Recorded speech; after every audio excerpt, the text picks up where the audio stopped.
Hi, welcome to Surviving Motherhood. Hey, I want to thank you again for many of you. You were praying over the past couple of weeks for my grandmother, and I'm very happy to say that on Monday she is moving to a rehab facility. She's going to be there for a little while, and then she's going to move into assisted living. But this is really good because only a week ago we were looking at hospice for her. But during last week, she told me that she felt God said to her one morning, "Good morning, you're going to live." And now she's determined to live, and I'm so pleased about that.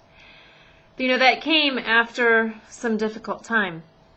My grandma was really frustrated. She said that she felt like she wasn't getting better and she wasn't getting worse. She was just in a plateau, and she wanted to do one or the other. She wanted to live, or she just wanted to die. And it was really hard for her to sit there not doing really either one of them. But as we talked about that, and as she told me about that visit from God, we just agreed. Though the waiting was difficult, the waiting made the answer sweeter. And I thought about that conversation with my grandmother, and I realized, that's pretty much true. Waiting, it isn't easy, but after we have waited, the result is sweeter. I'm waiting for quite a few things right now. I'm waiting for my son to be dry at night. I'm waiting for some answers on some speaking engagements. I'm waiting for this cloud to lift off of me.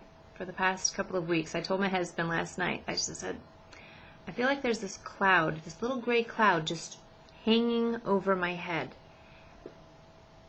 And I'm waiting for it to lift. And right now, I feel pretty good. But honestly, there have been moments over the past days and week when I have just been in the pits. This cloud is just nasty. So I'm waiting for it to lift. And I wonder what you might be waiting for today.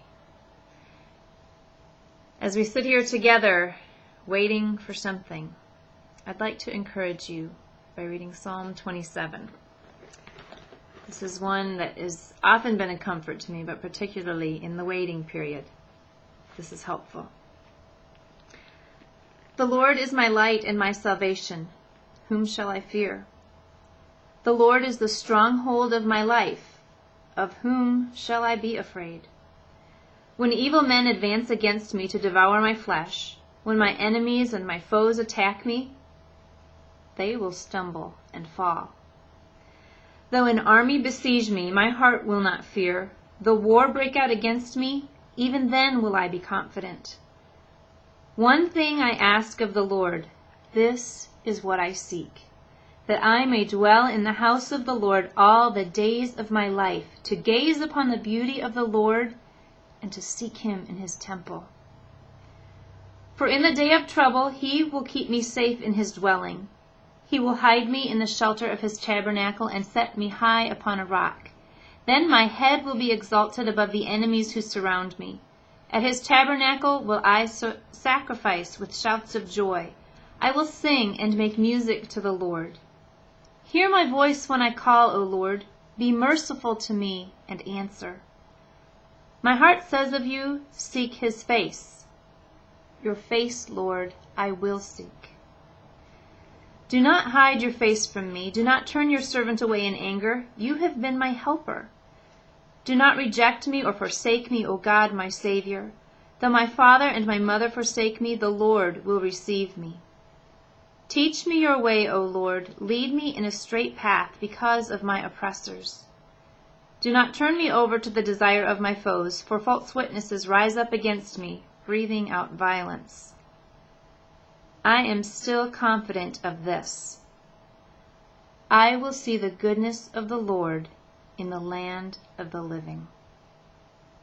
Wait for the Lord. Be strong and take heart and wait for the Lord. The waiting isn't easy. I promise you, I know that. But in God's perfect timing, he will deliver us. He will bring us to what is best. And it will be very, very sweet. I hope you have a great day today. Be strong and take heart and wait on the Lord.